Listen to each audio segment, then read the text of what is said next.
due to family reasons, but Professor Lucy Tardy will deliver his presentation, I think. This series, which begins today, is entitled Doing Arab-Muslim Philosophy Today. It will be opened by Professor Asad Ahmed, whom I thank most sincerely for accepting our invitation. He will address to topic of an Islamic philosophy of law.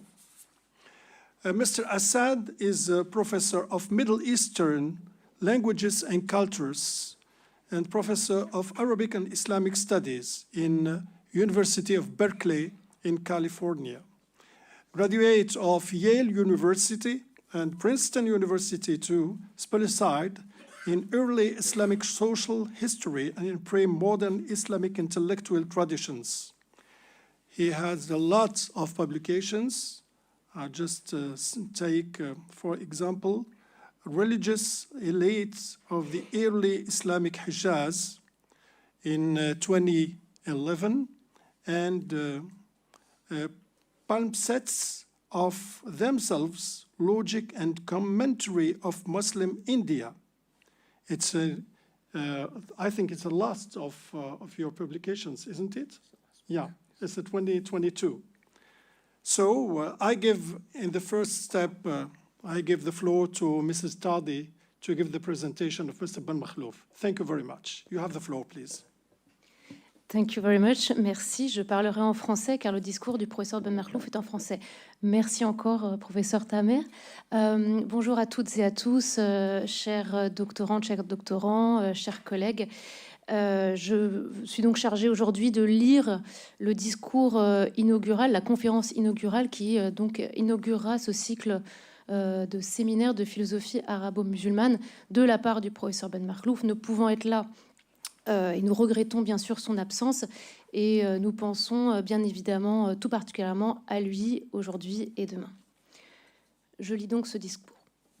Chers collègues, chers doctorants, c'est pour moi un grand plaisir d'organiser pour vous cette année un cycle de conférences sur la philosophie arabo-musulmane.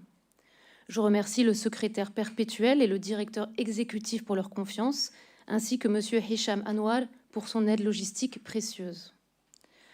Les doctorants auront chaque mois, jusqu'au mois de mai inclus, en début de semaine, 2 conférences, l'une le lundi comme aujourd'hui et l'autre le mardi, le lendemain.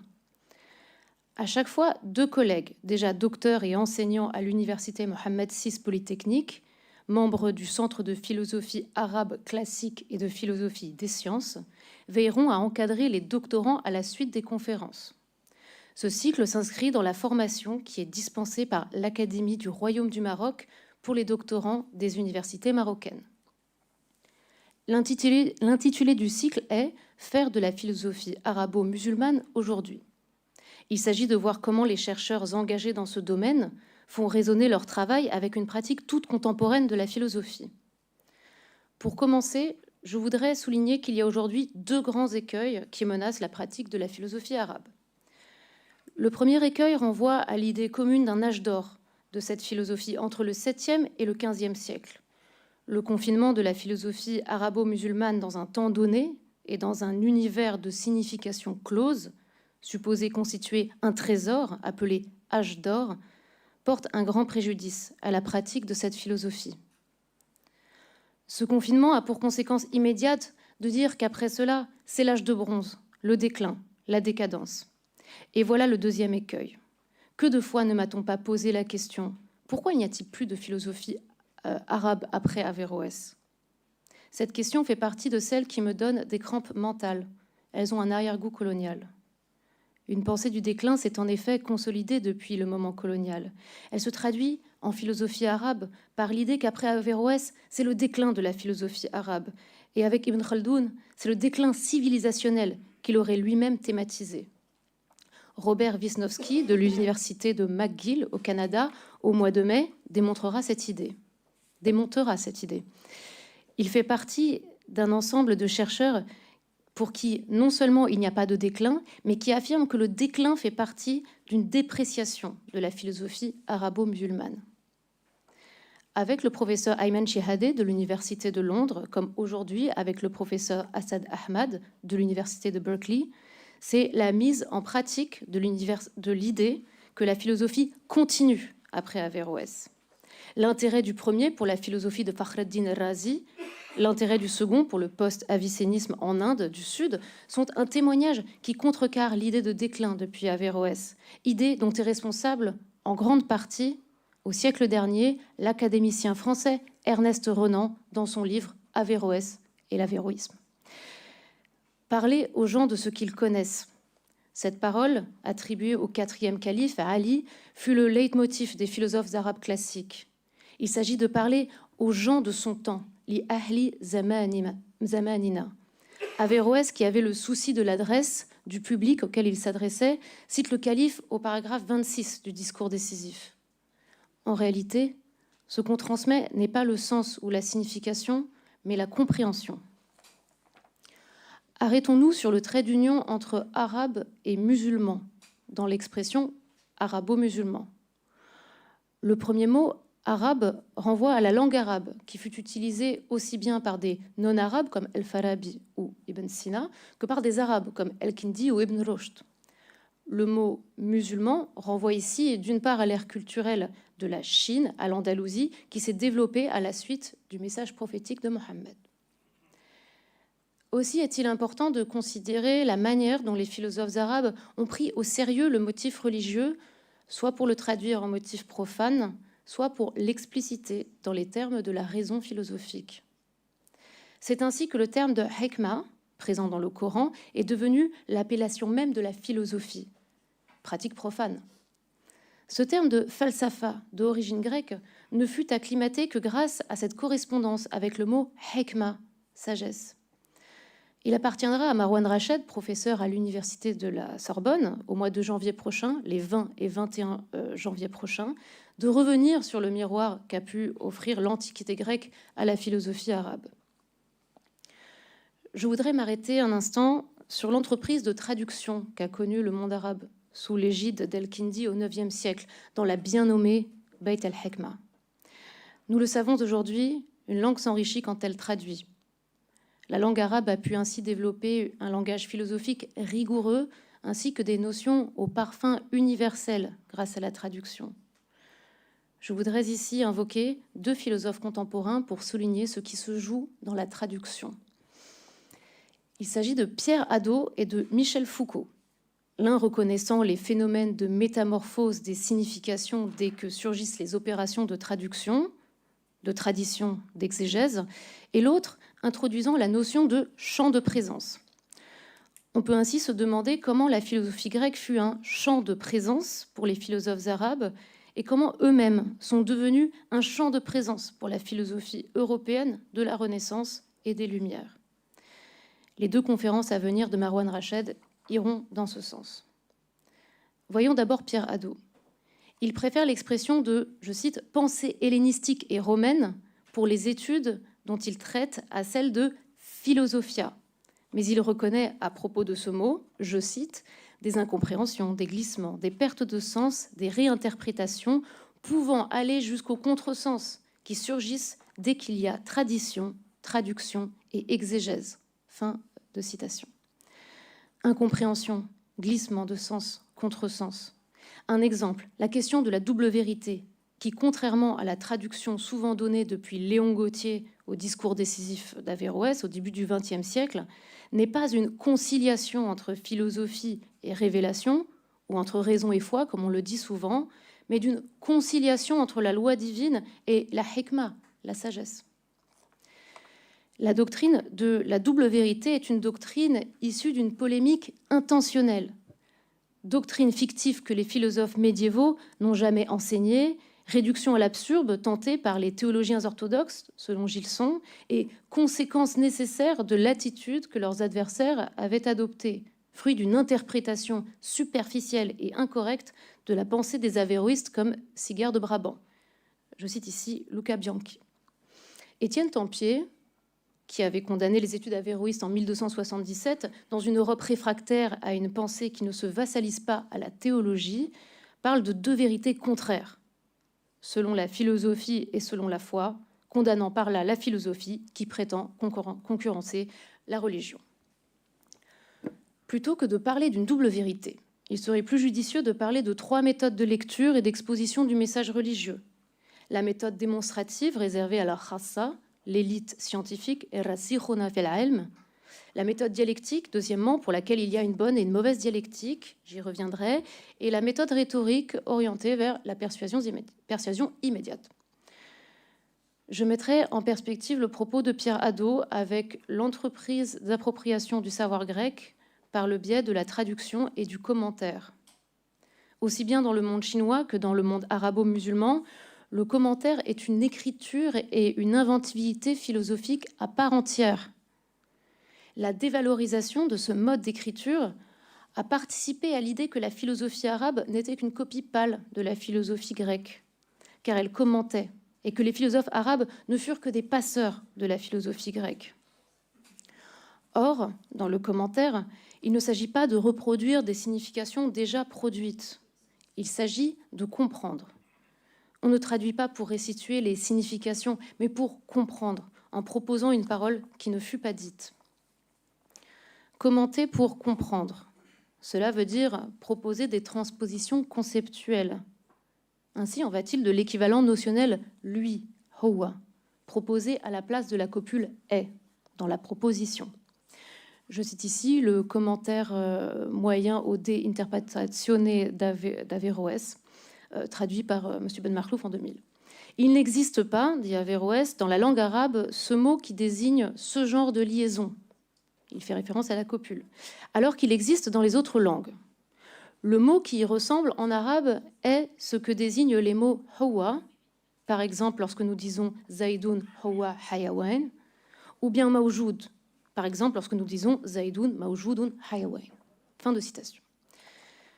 Présenter le pronom comme ayant même fonction que la copule rencontre des enjeux contemporains de focalisation, comme l'a montré le philosophe américain Quine.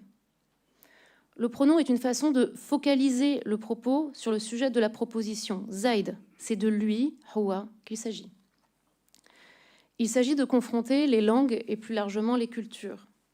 De fait, il y a traduction et tradition quand on confronte aussi bien la philosophie arabe médiévale à la philosophie postérieure de la Renaissance et des Lumières, que quand on la situe elle-même dans son rapport à la philosophie grecque. La pensée grecque classique et la pensée hellénistique de l'Antiquité tardive se sont constituées comme un champ de présence pour la philosophie arabe. Mais que voulait dire Michel Foucault par là ? Par là, je cite, « Il faut entendre tous les énoncés déjà formulés ailleurs et qui sont repris dans un discours à titre de vérité admise, de description exacte, de raisonnement fondé ou de présupposés nécessaires. Il faut entendre aussi ceux qui sont critiqués, discutés et jugés, comme ceux qui sont rejetés et exclus. » Fin de citation. La philosophie grecque fut un présupposé nécessaire pour El-Kindi, 9e siècle, Al-Farabi au 10e siècle, Avicenne au 11e et Averroès au 12e siècle notamment. Dans son épître sur la philosophie première, El-Kindi situe Aristote comme un maillon dans la chaîne continue qui va des prophètes aux grands sages de l'humanité, sans dichotomie, mais avec des distinctions importantes. Le passage d'une parole inspirée à une parole argumentée.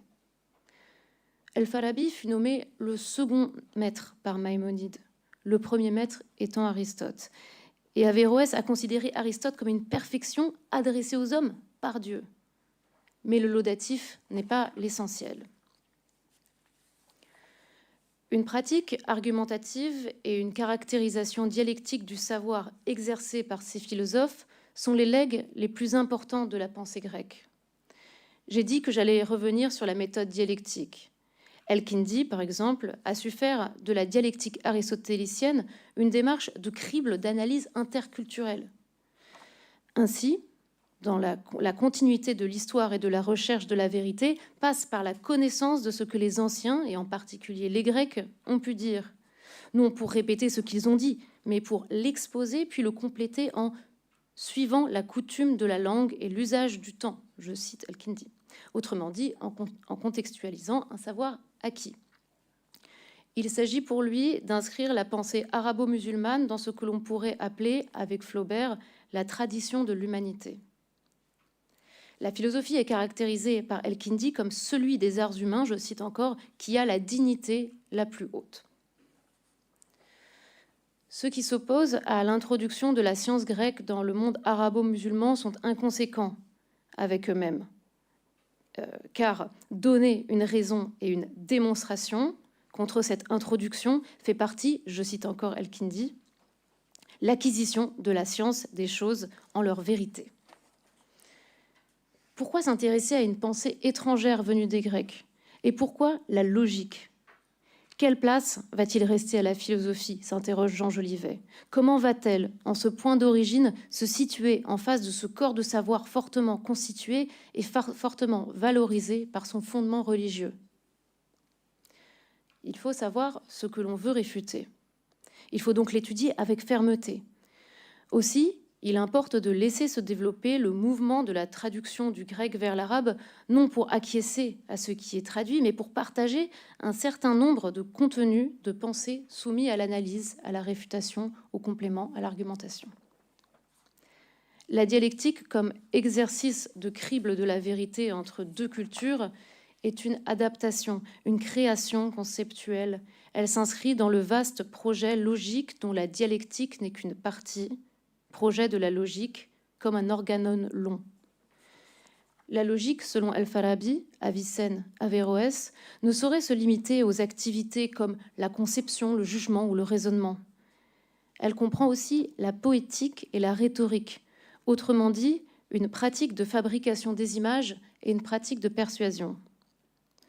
On peut ainsi rendre compte logiquement des pratiques où prévalent l'image, comme la lecture des textes sacrés, où on peut lire que les plantes et les arbres se prosternent, comme dans la sourate 55 Ar-Rahman, verset 4, En-najmu wa-shajaru yasjudan, ou celle où prévalent la rhétorique pour distinguer fortement entre l'immédiateté des prémices non démontrables dont ont besoin les sciences et l'immédiateté du raisonnement rhétorique, l'antimème, al-dahir, qui convainc de prime abord du premier coup d'œil sans médiation ni déduction. Revenons à la formule de Michel Foucault. Elle met l'accent non seulement sur les énoncés repris, mais aussi sur les énoncés rejetés et exclus. Il se trouve que l'estimation ou l'appréciation de la philosophie arabe doit prendre en compte toutes les contradictions qui n'ont pas bénéficié d'une forte transmission. Le savoir se prélève sur l'ignorance et sur l'occultation. C'est en ce sens qu'il peut être évalué. Les données dont il dispose, ici le savoir grec, ne sont pas des données brutes nécessaires en raison d'un présupposé miracle grec qui s'imposerait de lui-même. Ibn Khaldoun, au XIVe siècle, au moment de construire un nouvel objet d'étude, El-Omran, indique comment la science de l'ignorance, la science de ce que l'on ignore, devait être en crédit pour ne pas essentialiser les traditions privilégiées, celles qui ont bénéficié d'une contingence favorable, comme cela a pu être le cas pour les Grecs. Je cite ici Ibn Khaldoun. Les sciences qui ont été perdues sont plus nombreuses que celles qui nous sont parvenues. Où sont les sciences des Perses que Romal avait donné l'ordre d'abolir à l'époque de la conquête? Où sont les sciences des Chaldéens, des Assyriens, des Babyloniens? Où sont leurs œuvres et les résultats qu'ils ont acquis? Où sont encore la science des Égyptiens avant eux? Les sciences qui sont arrivées jusqu'à nous proviennent d'une seule nation, la Grèce, grâce à la passion mise par Al-Ma'moun à les faire sortir de la langue grecque et aux moyens qu'il a pu mettre en œuvre, un grand nombre de traducteurs et beaucoup d'argent. Fin de citation. Ibn Khaldoun, selon une méthode que Michel Foucault ne désavouerait pas, montre comment le discours selon la vérité admise est un discours qui sélectionne et, en sélectionnant, exclut, occulte.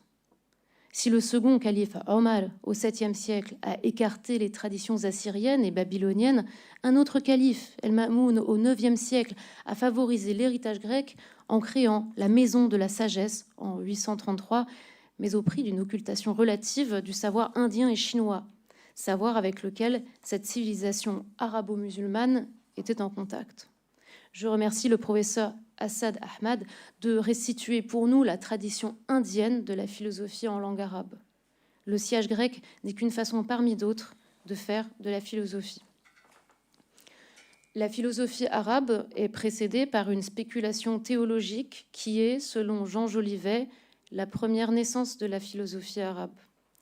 Il se trouve en effet que l'exégèse religieuse et l'exégèse juridique se sont constituées très tôt au 8e siècle et que les commentaires auxquels elles ont donné lieu ne sont pas exempts des problématiques philosophiques.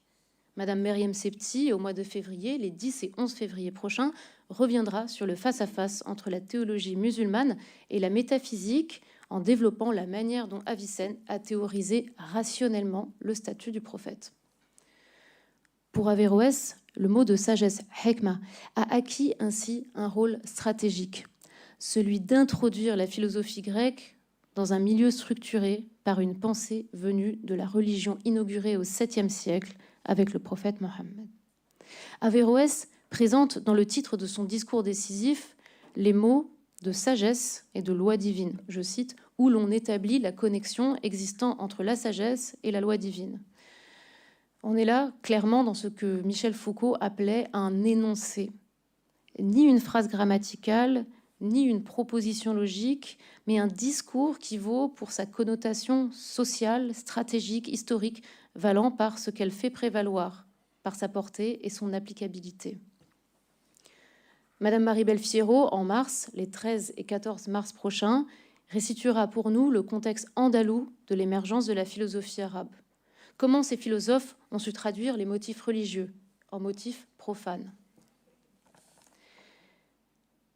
Les conférenciers qui participent à ce cycle auront tous à cœur de montrer la constance de, je cite Panacio, certains motifs cognitifs ou sémantiques depuis l'époque médiévale jusqu'à nos jours. Fin de citation. En identifiant ces motifs, il s'agit de prendre la mesure de ce qui est élaboré ou impliqué sans être formulé. Comme le souligne Alain Delibera, il convient de favoriser le, je cite, rapatriement de la philosophie arabo-musulmane dans l'histoire de la philosophie. Désenclaver la philosophie arabo-musulmane, c'est mettre fin au, je cite, communautarisme en philosophie. Quand on évoque l'humanisme, on pense spontanément à la période de la Renaissance européenne, ainsi qu'au siècle des Lumières. Mais il y a là une forme de détournement de valeurs communes en les confinant à une seule période et à une seule sphère culturelle, voire religieuse. Je cite ici Jacques Goudy dans Le vol de l'histoire, traduit en français chez Gallimard, page 341. La Renaissance européenne se vit attribuer les traits positifs de l'humanité elle-même. C'est ainsi que le concept d'humanisme en vint à désigner trois choses. Premièrement, le retour à une culture écrite antérieure. Deuxièmement, l'épanouissement le plus complet des vertus et du potentiel humain. Troisièmement, certaines phases de l'histoire où la religion joue un rôle relativement restreint dans l'activité intellectuelle. Fin de citation. La philosophie arabe s'est développée dans une atmosphère religieuse, celle de l'islam essentiellement.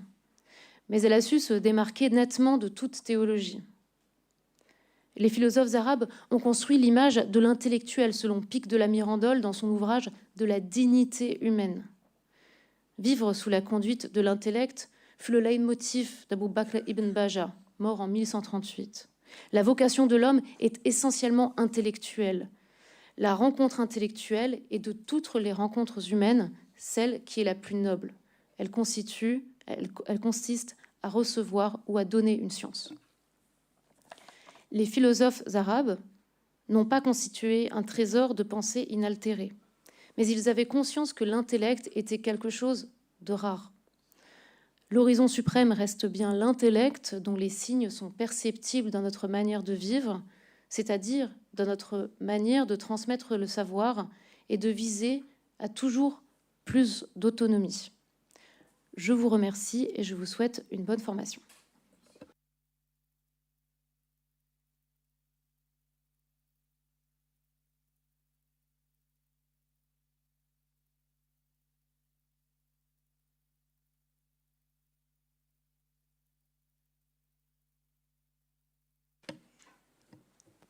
شكرا بروفيسور بن مخلوف لإلقاء هذه المحاضرة. السلام عليكم. بسم الله الرحمن الرحيم. أود أن أشكر الأكاديمية على هذه الدعوة لإلقاء المحاضرة، وخصوصا صديقي وزميلي بروفيسور الدكتور علي بن مخلوف الذي لا يستطيع أن يكون معنا لأسباب مانعة ومهمة، وأيضا الدكتور بشير، الدكتور تعدي، والدكتور السبان. أنا لم أعرف قبل اختياري هذه المحاضرة والموضوع أن معظمكم متخصصون بالفلسفة والكلام، وغدا إن شاء الله سألقي المحاضرة عن هذا الموضوع، يعني مسألة من الفلسفة الأولى، مسألة معقدة في الفلسفة الإسلامية. واليوم سأتكلم قليلا عن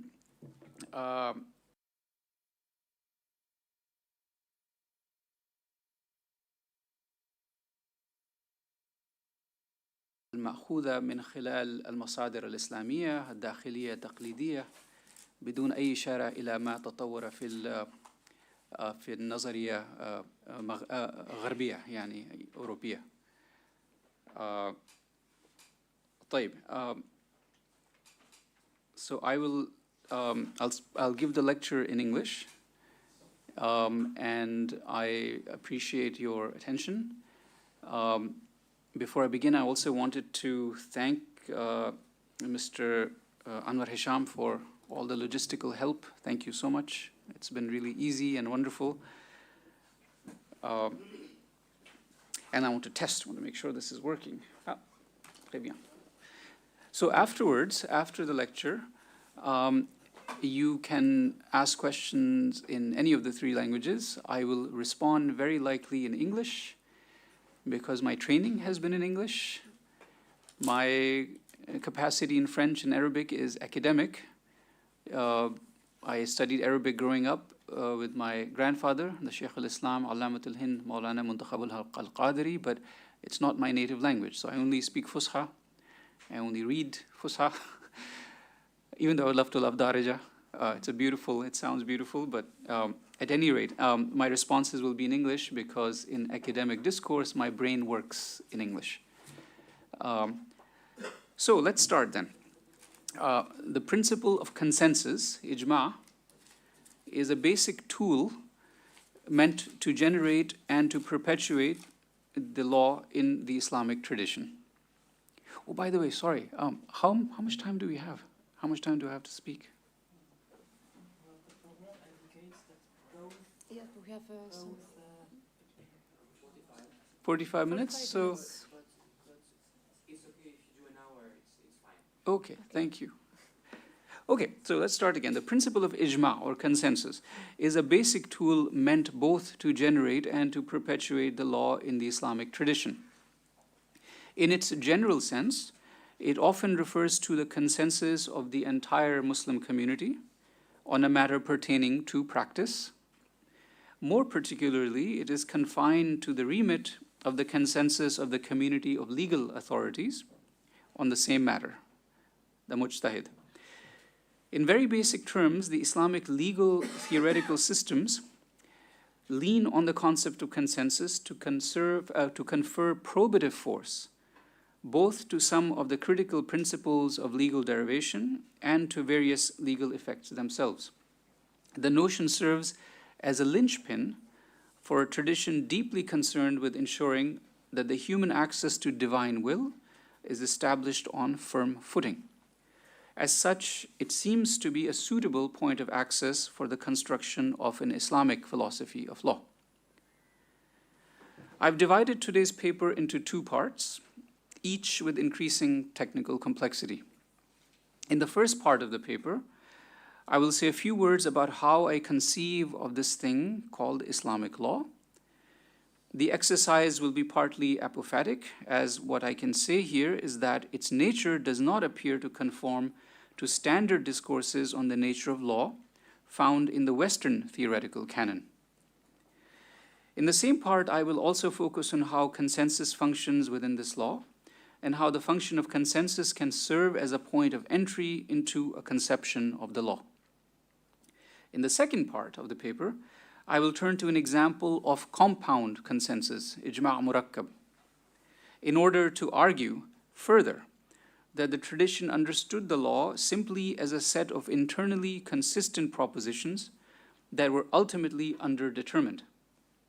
The theory of the law was comfortable with this underdetermination precisely because it recognized the law as a set of independent systems whose semantics was valid by virtue of partial self-reference.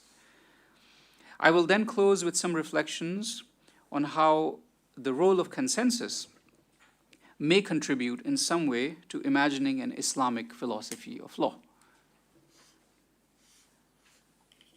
A major issue that, so this is the first part of the paper now. And I want to specify what I'm trying to do here a little bit further.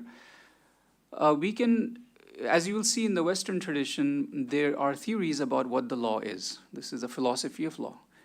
And we can try to understand Islamic law from a theory that's already available in the Western tradition.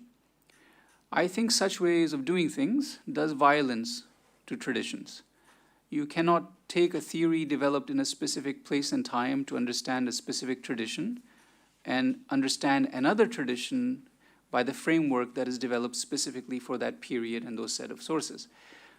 So this is why I have been calling it not a philosophy of Islamic law, but an Islamic philosophy of law. It's an internal, the aim here is to think about how the Muslim tradition thought about Islamic law through its own sources. So this is the main point of this paper. So a major issue that specialists of Islamic law face concerns its definition. Part of the challenge appears to emerge from a long history of a philosophy of law that has developed in Western literature. We are familiar, for example, with two poles of this theory. One arguing for some version of Islamic law, and so a natural law, and another version that displays a positivist range. There's much in between the farthest limits of these poles as well. So to remind you, a very simplified version of the former theory, namely natural law theory, undergirded by an Aristotelian essentialism that posits nature as a standard, argues that there is such a thing as a law that is out there, that can be discovered by right reason. That which fails to correspond to this suitable application of the human capacity to reason is not law. In Cicero, for example, we read the following. Oh.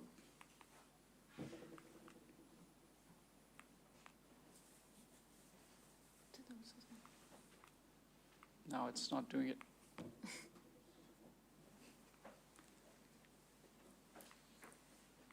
Si vous voulez, je peux vous donner l'indication.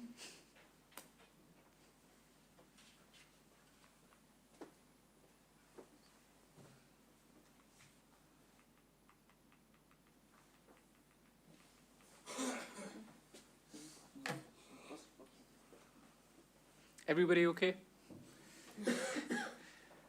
Anything unclear so far?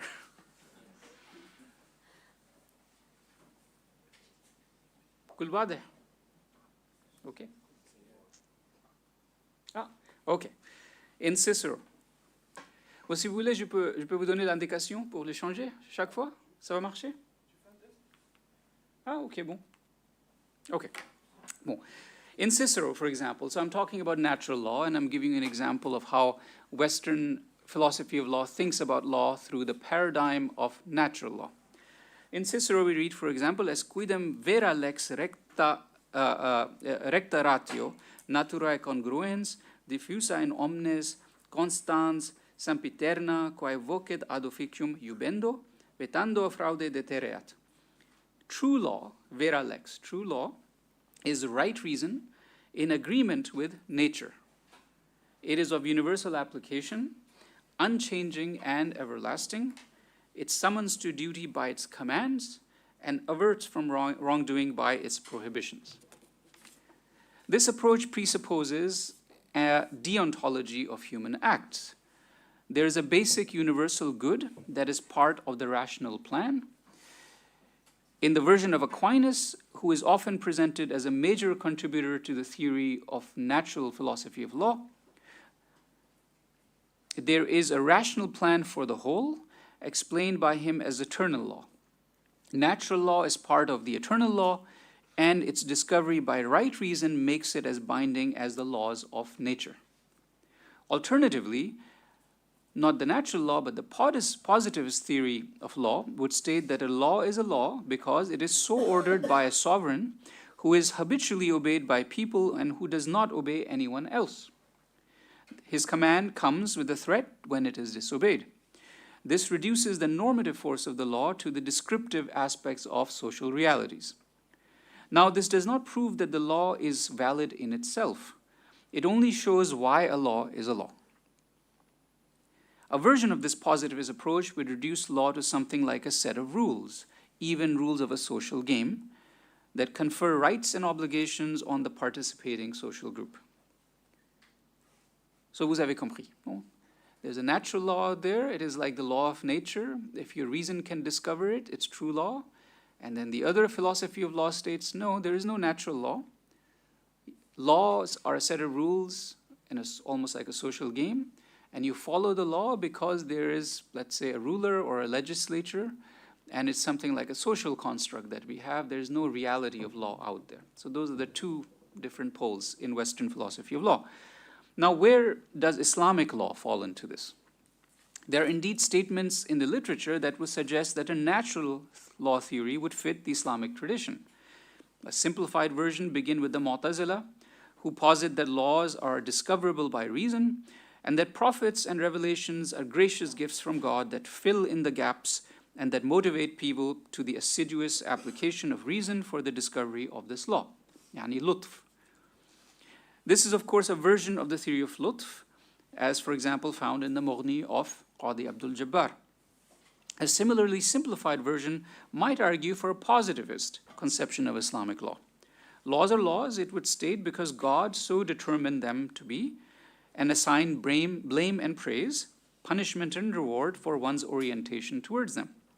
Some elements of such natural and positivist law theories can certainly be drawn from the tradition. But it appears to me that the complex structure of legal reasoning as a process, that in my reading is the definitional component of the law in Islam, belies any full correspondence with a natural or a positivist notion as developed within the Western philosophy of law tradition. If you look closely, and I'll talk a little bit about it, the Mu'tazili and the Ash'ari tradition don't exactly correspond to a natural law theory or to a positivist law theory. There's something distinct and deeper in the Islamic conception of the law that's different from the Western theory of law. And that's what I'll eventually get to. The tradition generally seems to conceive of law as a divine given that is to be discovered with the exercise of legal tools and the exertion of rational methods, both of which are also divinely sanctioned. Right law is certainly not made by humans. You know, this is one, as Imam Shafi'i says, man istahsana faqad sharrah, right? So right law is not made by humans. There is indeed an underlying theological base, whether the law is such and such because of a deontology of acts or such because God so measured out the world. But this manner of the law's grounding does not animate the discussions in any extended manner. You find this at the beginning of usul works, but then they don't talk about it further when they develop legal theory.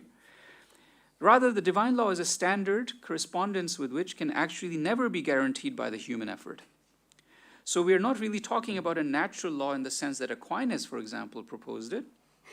Otherwise, we would say that the law is determined by reason corresponding to nature, and therefore it is correct. But the ulama never say that the law has been discovered with certainty, right? It's ghalabat al-zann, it's zanni. So it can't be natural law. Something is different here. The legal obligation, rather, is that one engage in a praxis that is subjectively and socially opined to correspond to this divine law following jurisprudential exertion, ijtihad. As such, this is not a positivist conception of the law, as I just noted. The law is valid with reference to the authority of the jurist, the mujtahid, exercising his effort, and the consensus, the ijma', that the outcome of this effort obligates both him and those who follow him. The law as such is not true. The tradition does not speak of true law, but the law is valid. It confers obligation fi haqq al-mujtahid wal-muqallidin. The body of the law, in effect, is the set of propositions that are the consequence of jurisprudential work specific to each case. But there are two unsettling outcomes of this perception of divine law.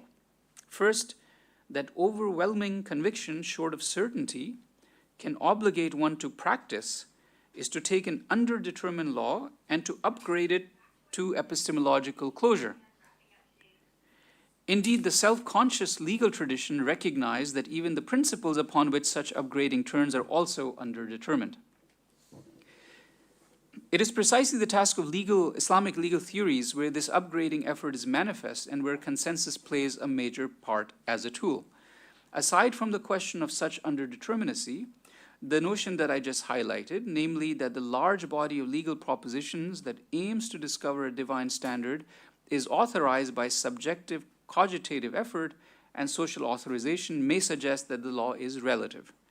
But in what sense can a divine law be relative?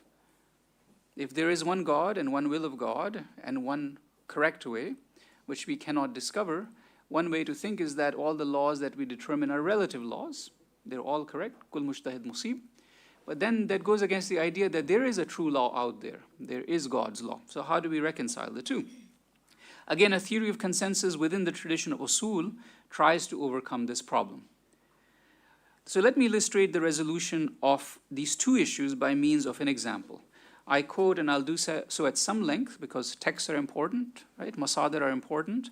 I'll quote at some length the 13th century famous Maliki legal scholar Al-Qarafi from his commentary on the usul al-fiqh work of the famous theologian Fakhruddin al-Razi. So this is what Qarafi says. It's a long quotation. I'll read it slowly, but an important part of the argument is found in this quotation. I say that when, as a basis of his judgment, the qualified jurist, the mujtahid, has an overwhelming belief that a form shares something with another form, he is certain that the praxis of that to which his belief leads is obligatory. Thus, the legal effect is known to him with certainty, yaqeen, although the belief is something that occurred on the way to this knowledge. The expanded explanation of this claim is as follows. Divinely sanctioned legal effects are known by virtue of two demonstrations of the grade of certainty, of necessity. As for the first, we say that 1, every divinely sanctioned judgment exists by virtue of two premises of the grade of demonstration. Number 2, everything that exists by virtue of two premises of the grade of demonstration is known, ma'lum. Thus, every divinely sanctioned judgment is known. Now, we only say in the first premise, that namely that every divinely sanctioned judgment, so on, exists by virtue of two necessary demonstrated premises, because we posit a general discourse about a legal judgment, and we elaborate an argument by virtue of whose general course we become confident about all legal judgments.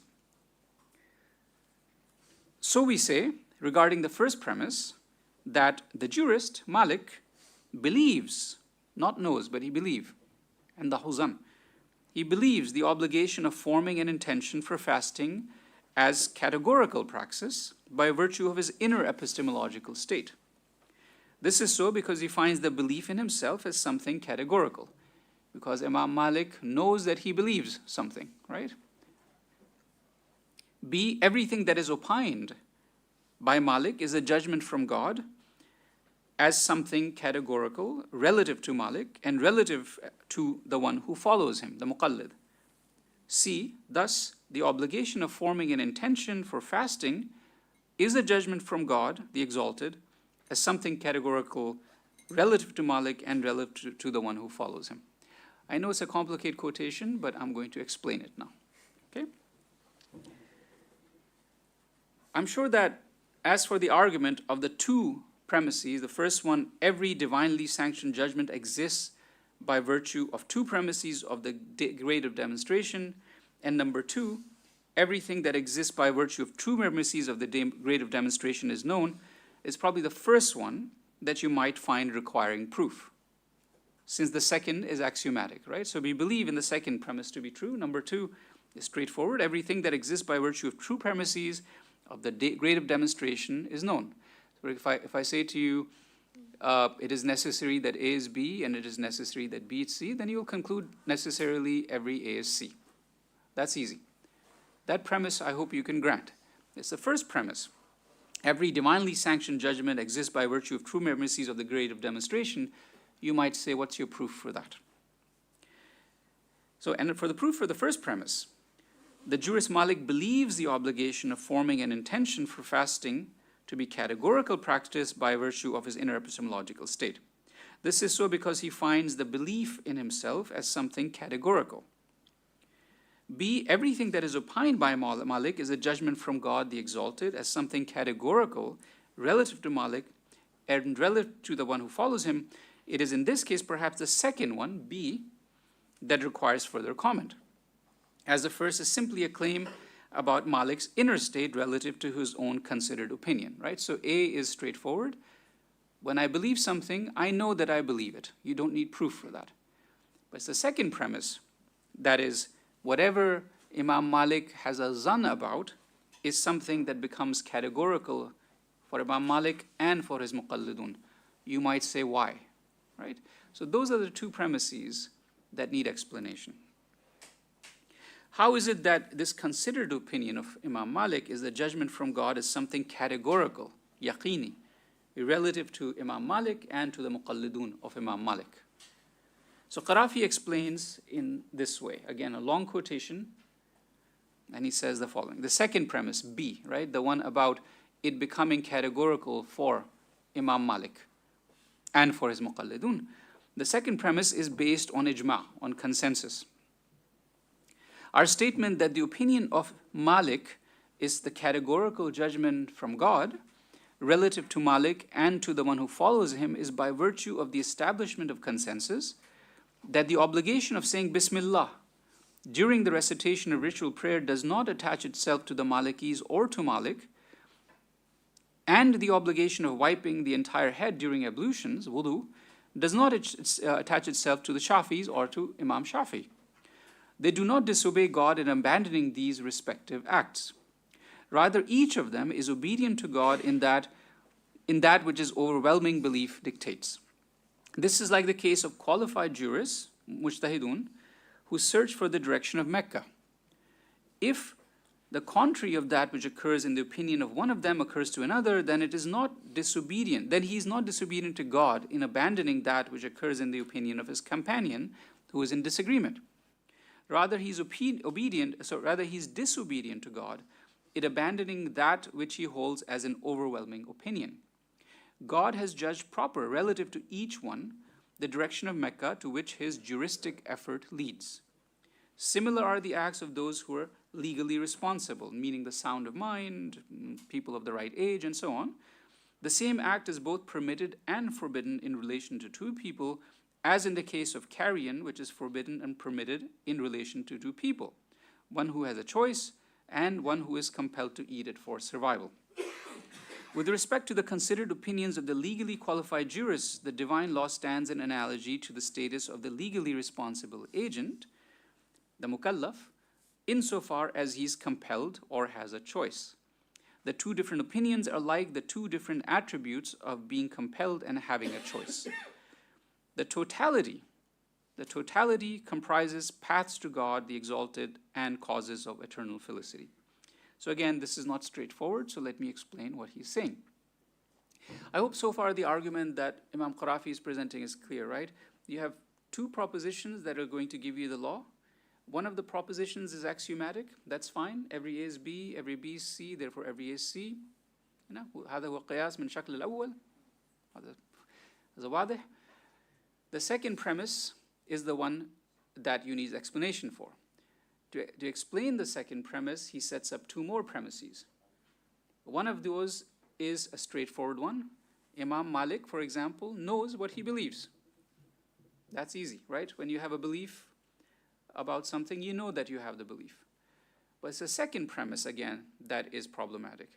Why is it that Imam Malik's zan about a hukm is something that is wajib for him and for the muqallidun?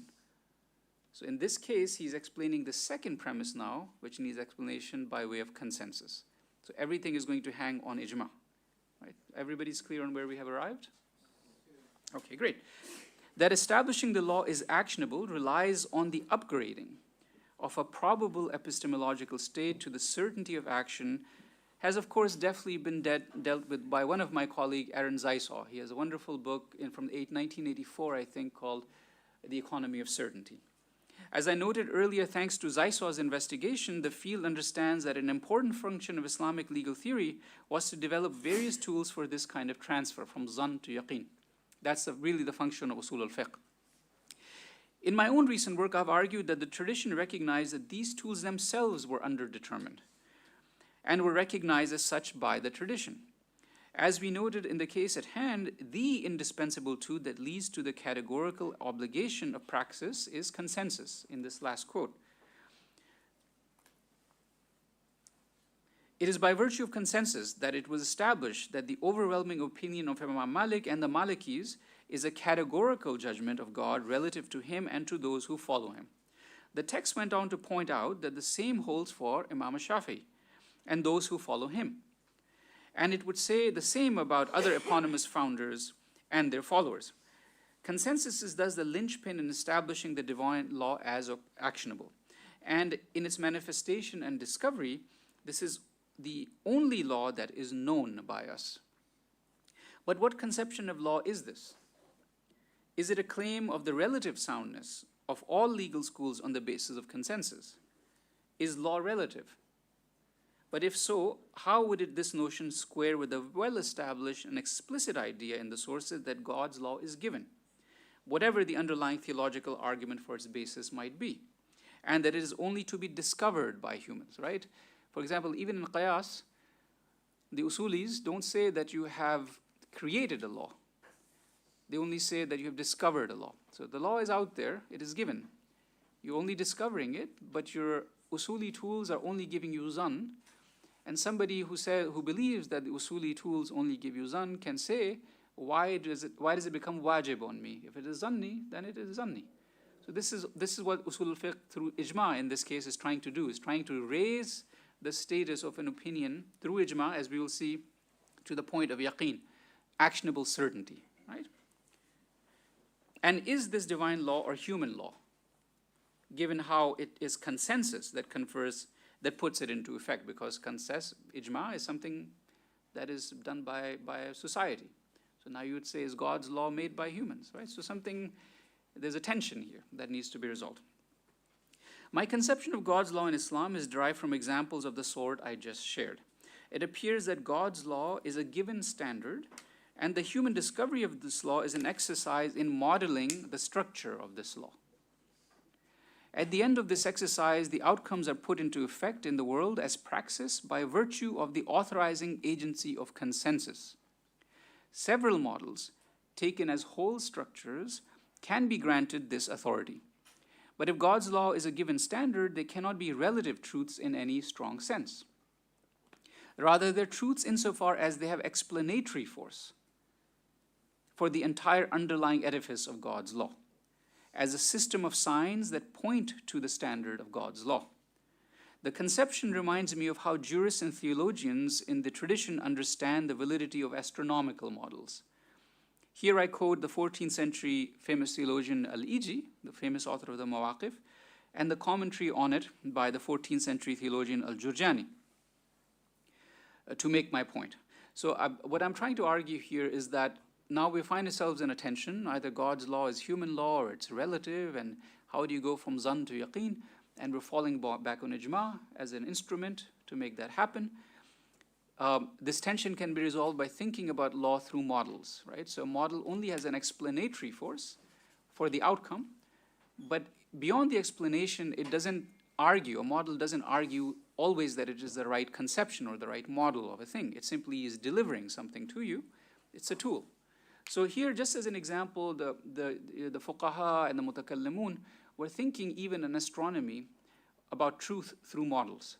So just to give an example, I'll shift away from usul al-fiqh for just a second, and I'll come back to it, but I want to talk about how the general conception of models in Islamic philosophy, ilm al-hayya, fiqh, and so on was developing in this period, right? So here's an example. It's a wonderful example from the sharh of Jurjani on EG's mawaqif. So he says the following. So again, a long quote because I like to give evidence. So you can work with it and you don't have to believe me, you have to believe the sources, yes? Okay, so these 10 great circles and others and that which is based on them are imagined things that have no existence in extramental reality. There is no objection from the perspective of religion to things like these. They do not pertain to creed, and neither affirmation nor negation is directed towards them. This is a quotation from E.G. That's in italics. Oh, I didn't put it in italics. So that's E.G. Now, Jurjani says, so there is no need for us to mention them in this book, except that we mention them in it so that you, the reader, may understand their intentions in the discipline of astronomy.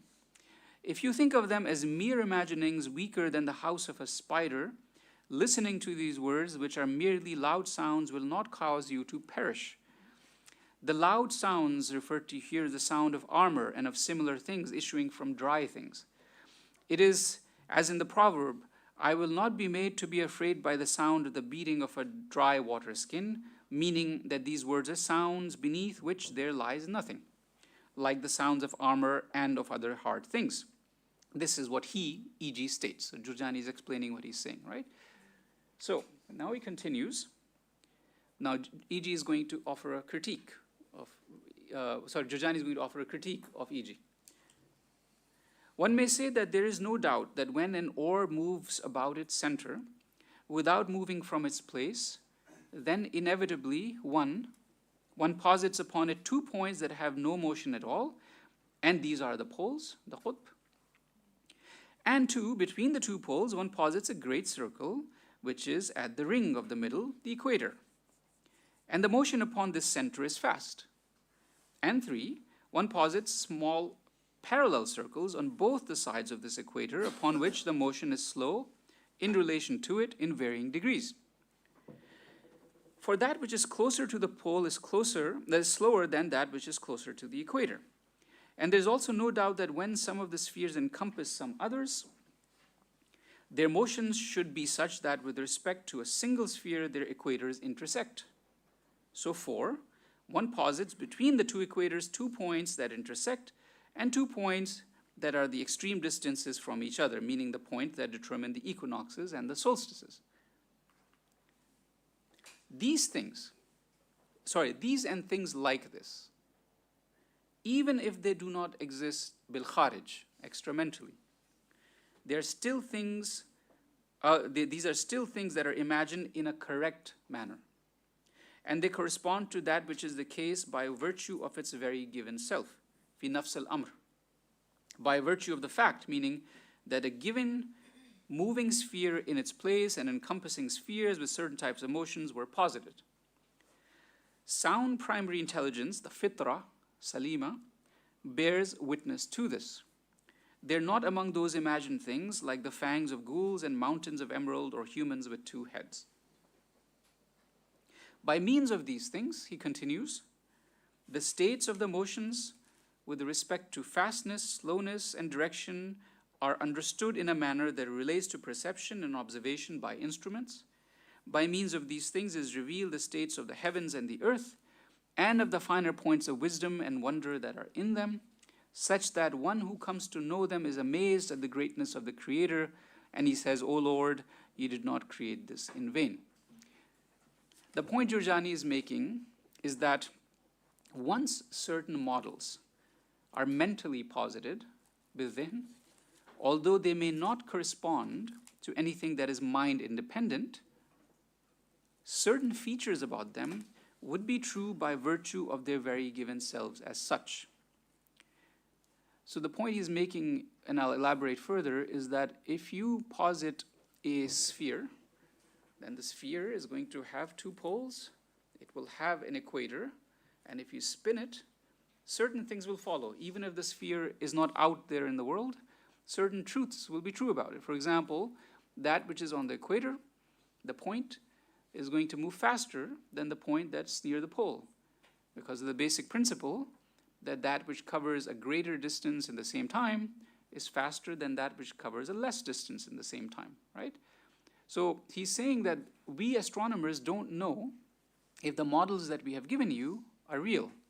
We don't know if they correspond, if there's a mutabaqa between the model and that which is out there in the real world. But once we have posited the models, certain truths will follow from them. And there are many, many, many models that Ibn Shatir and others gave, right? So there are many, many models, and all of them had the same predictive capacity as instruments. As far as we can posit the models, certain truths will follow fi nafs al-amr. And we cannot be sure which model works, but it has explanatory force. So the point Jurjani is making is that once certain models are mentally posited, although they may not correspond to anything that is mind independent, certain features about them would be true by virtue of their very given selves as such. For example, there may be no spinning sphere in the actual heavens, but if such a sphere is posited to model the motions of the heavens, made to move at a certain velocity, given as embedded in other spheres, then by virtue of this very posit, the wad, it would be correct that certain points on the sphere will move faster than others relative to their positions, and certain points on the equator of the sphere will intersect with other points on another embedded sphere. Thus, although we may not be able to verify that our model represents reality, it is a correct model by virtue of its very posited self, and it may be used with actionable certainty for determining the stations of the heavens. If you posit a model and it's working, even though you're not sure it's the correct model, it explains things, it gives you predictions, and you would be silly not to use that model for your work, for your practice, right? Islamic legal theory, in positing the arguments that I presented, seems to be thinking about a law, a philosophy of Islamic philosophy law in the same way. Humans, the mujtahidun, are presenting models. They have to be internally consistent. Once they're posited, they have actionable certainty, even if epistemologically you cannot verify it. Other competing models may well produce the same results despite differences in the particularities of the various posits. The conception of Islamic law appears to be similar. There is indeed something over and above the outcome of juristic reason that is God's law and God's standard, just as there is a real cosmos out there and a Mecca in a specific direction. The internal reasoning of the qualified jurist leads to the production of a legal system about which he has overwhelming confidence, but not certainty. It is an approximation of reality that cannot be accessed beyond his modeling. Other jurists may have similar models. Just as the consistency in the models of the cosmos produce results that are true by virtue of themselves and compel one to use them, so also the legal models are true in that way. And they are God's law insofar as consensus argues that it maps onto God's law relative to the qualified jurist and his muqallidun. As such, the outcomes become obligatory practice relative to the jurist who has modeled them. But these models are not relative truths in a strict sense. Nobody's saying that there are many sharias. Right? So there's a fine distinction. When we say relative truth, we say, oh, you're telling the truth and you are telling the truth. They're talking about validity and models that are actionable and positing only one God's law over and above the models. But you can't access that. But you can have actionable certainty by virtue of the model once posited in a consistent fashion. These are no more so than astronomical model is relative to the astronomer in a strong sense. They're true by virtue of their very selves, self-referential. Now, I wish to press this argument further in the second part of my paper, which is not very long, I promise. I know you're tired. And here again, the work of consensus, ijma, in the production of multiple legal regimes within one given law of God will be significant. The Islamic legal theoretical tradition discusses a notion called ijma murakkab, compound consensus. The technical term has more than one meaning. But for our purposes, I wish to highlight only one of them that opens up the way I'm thinking about an Islamic philosophy of law. In the Ma'dan al-Wusul, which is a commentary on the famous legal theoretical work Usul al-Shashi, this is by Safi bin Nusayr al-Rumi. I've only seen one print of this, maybe you know of others, but I acquired it some while ago in India. In the Ma'dan al-Wusul, we read the following. This is what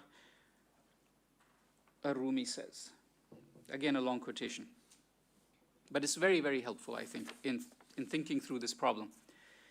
We say that consensus is of two types, compounded of two rationes leges, ilal, and not so compounded of them.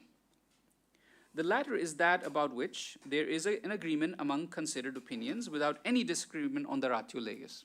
Right? So the straightforward ijma is this is the hukm because of this illah, khalas, we all agree. The second one, the compound consensus, is the agreement of considered opinions on the legal effect pertaining to an issue. Its example is the consensus that ritual purity is nullified in the case of vomiting and touching a woman, meaning one who vomits and touches a woman, meaning at the same time. It's a strange situation to examine, but it has a reason he's presenting this. For us, the Hanafis, he's a Hanafi. For the Hanafis, ritual purity is nullified by consensus due to vomiting. Vomiting for us nullifies the ritual purity, and for the Shafi, it does not nullify it. What nullifies it for him is the touching of a woman. But this does not nullify it for us, the Hanafis. So their reasons are different, and there are two causes that are being presented for this hukm at the end. Next, this type of consensus is no longer probative after the emergence of the passing of one of its sources, meaning one of the ilal, one of the two illahs. If it is established that vomiting does not nullify ritual purity, then Abu Hanifa would not hold the doctrine of the nullification of ritual purity in this case. And if it is established that vomiting does not nullify it, then a Shafi would not hold the doctrine that ritual purity is nullified. This is because of the passing of the ratio leges on which the judgment was based, meaning the consensus of the passing of ritual purity and due to the uncertainty of the passing of the cause on both sides for both legal scholars. So let me explain what he's saying.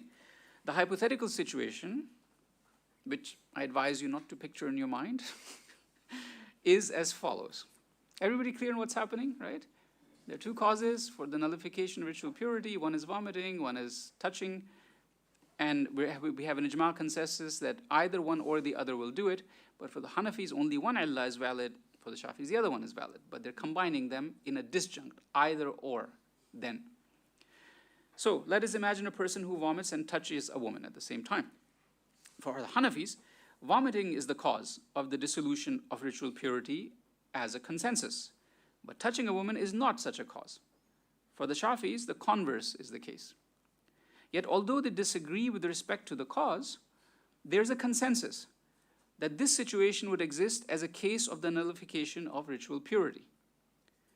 Now what happens if Abu Hanifa's adopted cause of the judgment is incorrect, but he is correct on his opinion on touching a woman?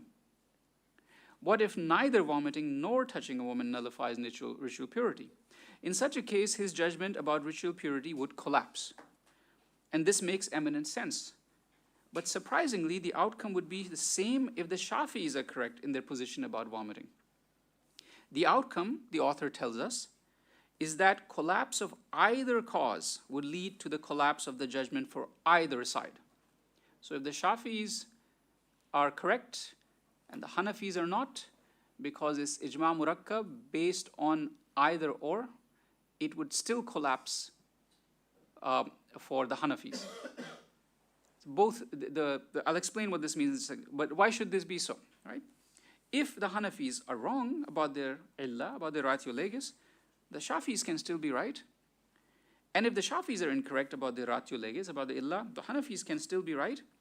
The text explains that the reason the consensus must collapse completely is that its starting point was a compound cause that produced a compound consensus between the two schools. In other words, for this strange hypothetical case, the consensus was based on a cause which was suspect in each of its parts, but productive of a legal effect as a whole. Right? The Shafis hold one position, the Hanafis another. There's a shak. If you look at the Hanafis, they have a shak towards the Shafis have a shak towards the Hanafis. But if you take them as a disjunct, either or, then you can still produce the result. It's a compound. That's important. The disturbance in either part of the cause, either illah, since it is a conjoined cause, would collapse the consensus as a whole. Let me explain the matter in slightly different fashion, as I think that the text is painfully elusive and pithy, and because I think this case of compound consensus tells us much about how to imagine the law. Let us take two anti-joining conjunctive premises as the antecedents in a standard conditional proposition. In a shartiya, you can take this kind of a claim, and you can say if either V or T, then X, right? This is what the set is. Either vomiting or touching, then end of wudu. In this case, we mean that we will grant X if either V or T is true. Now, one party may hold V but not T, and another party may hold T but not V. In such a case, both will still hold X to be true. But the consensus between them would hold not by virtue of their opinion that their part of the disjunction is true, but because they hold the antecedent as a whole, as a whole to be valid. So what the Hanafis and Shafis are both holding to be true is either T or V. It is not the truth of T or the truth of V alone that is producing the hukm. It's the disjunction, either this or that, the disjunction that is producing that, right? So once again, the consensus between them would hold not by virtue of their opinion that either part of the disjunction is true, but because they hold the antecedent as a whole to be valid. What there is no clarity on, whether T or V is true, whether there is no clarity on, the X is granted on the hypothesis that either V or T holds. The consensus is true as a compound, i.e. for both parties, regardless of their beliefs about V or T taken separately. Now, what if it turns out, as we just noted in the case of Abu Hanifa, that V and T are both false? Hypothetically, let's say they're both false. This would mean that the antecedent in this conditional proposition is false, and it is therefore not productive of a conclusion. And although the second party may be right in granting the validity of T, since the consensus between the two parties was reached by virtue of the validity of the disjunction as a whole, not by virtue of the validity of either parts, the antecedent would be non-productive for them as well. This is so because one party to the consensus no longer holds the disjunction to be valid, because it was done together. From a different perspective, this tells us that the legal tradition imagined coherent systems of law that were valid relative to the juristic effort in question. This is why you have pluralism in Islamic law. They're conceiving the Hanafis will grant that if the hypotheses of the Shafis are true, then their system is true. And the Shafis grant if the hypothesis of the Hanafis is true, then their system is true as long as it is consistent. So they're both granting the hypothetical validity of the other, but what they're not granting are originary initial claims of either party. That's why their law is different. But they say the law to be valid for both cases. And they're, of course, the Hanafis are applying their law for reasons we've explained, and the Shafis are applying their law, but they're both valid for this reason, right? This is the underlying argument. In the case at hand, the juristic effort was joint by virtue of two causes joined together in a disjunction, and so the collapse of one part of the compound cause led to the collapse of the consensus as a whole. Neither the Hanafis nor the Shafis could retain the consensus relative to themselves alone. On the other hand, as we saw in earlier cases, had the consensus been relative to only one scholar, the collapse of a system would not have meant the collapse of that of another scholar. Again, we can see that this is a case of imagining law as a model that links causes to legal effects on the basis of qualified juristic effort. The system holds together in its authority by virtue of consensus. So let me end this paper with some quick reflections. I hope to have shown in this paper that divine law in Islam is to be understood as a series of systems produced by the work of mujtahidun. The work of each jurist is probabilistic. It's zanni, of course, we know this. But the outcome is a categorical law made so on the strength of the theory of consensus specific to that legal effort. Those who follow such jurists are obligated to follow his law as much as he is obligated, given that the consensus raises this law to the level of categorical practice. As a next step, It is important to recognize that the multiplicity produced in this legal system does not vitiate the divine law as a given body of effects, nor does it imply the relativism of God's law in a strict sense. God's law cannot be known for certain, and the theological basis of such a law, whether it's a natural or a positive model, it becomes irrelevant. What is important is that the tradition recognizes and authorizes the validity of multiple legal systems with respect to praxis as much as the astronomical system recognizes and authorizes the validity of mathematical models by virtue of their very given selves. Each system is true relative to praxis by virtue of its very given coherence, and the ambit of the coherence of each part of the system is defined by consensus, be it simple or compound consensus. The practical truth of the system is granted to it by the principle of consensus. The point is rather nicely illustrated in the example of compound consensus, where two distinct causes support the system, each recognized by a distinct school. Yet insofar as there is a consensus on the compound system, not in each part that constitutes it, the system fails as a whole, even if one part that undergirds it collapses. Islamic law, therefore, is a series of systems of approximation, valid by virtue of themselves, each one of them, each model, sanctioned to be practiced by the authority of consensus. It is in this sense that consensus generates a relevant law of God. Shukran jazila.